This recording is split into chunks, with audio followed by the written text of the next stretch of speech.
Bien, donc je vais vous montrer comment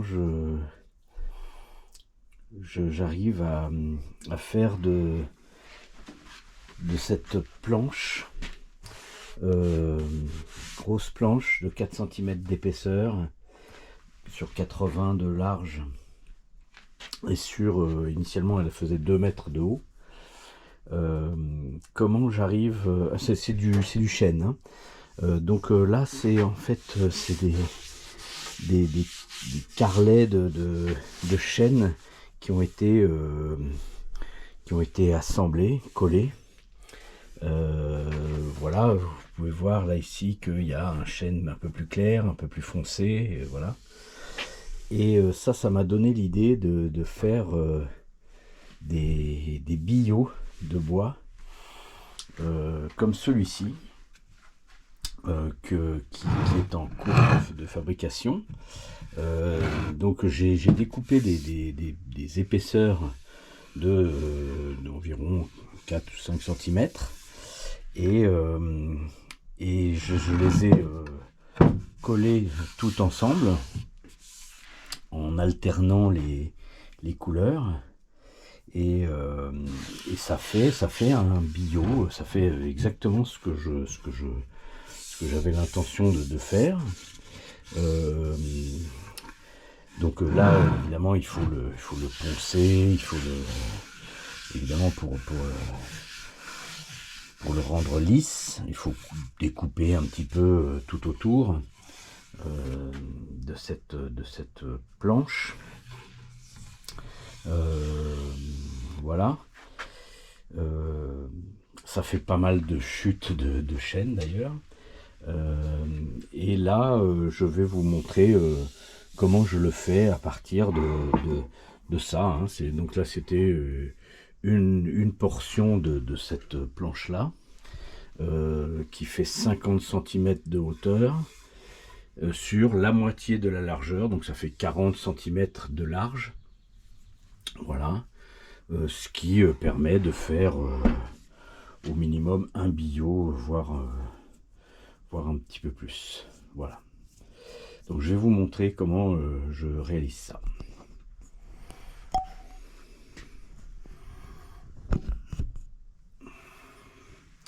La première chose, c'est de dégager la scie sous table.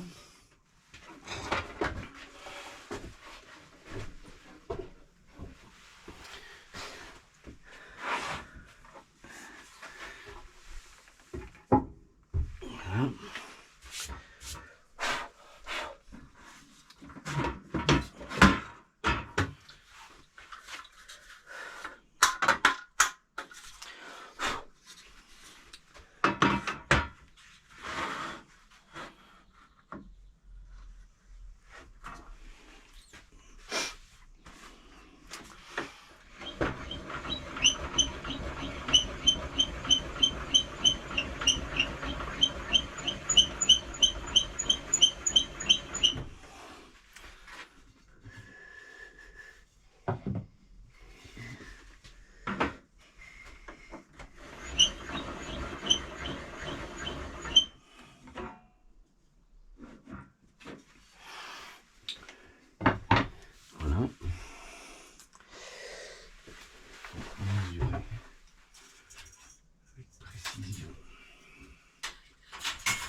table.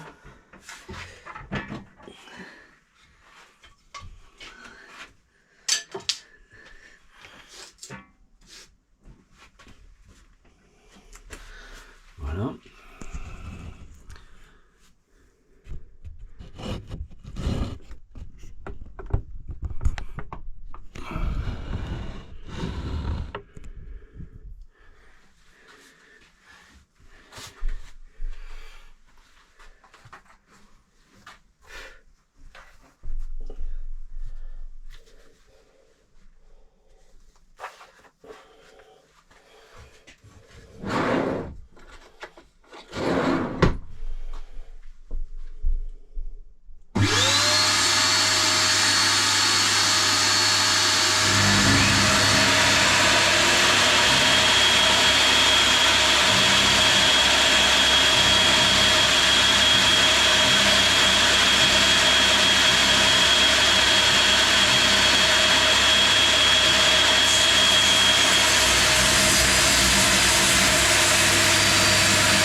Et voilà, j'ai découpé cette planche de bois en petit morceau de 5 cm de hauteur. Et maintenant, il ne reste plus qu'à... Je vais les poncer un peu parce qu'ils sont encore légèrement recouverts d'une petite couche de vernis. Donc je vais les reponcer juste un rapide petit coup là, au 180 je pense, ou 120, 180. Et puis je vais les encoller tous ensemble. Et ça fera la même chose que ça, hein, que cette pièce de bois là. La différence, c'est que là, avec cette lame de scie, qui est une 80 dents, ça permet de couper, mais alors d'une façon tout à fait impressionnante. Il n'y a pas une seule bavure de bois qui peut rester sur les côtés. Là, c'est vraiment sensationnel. Voilà. Je vous reprends tout à l'heure.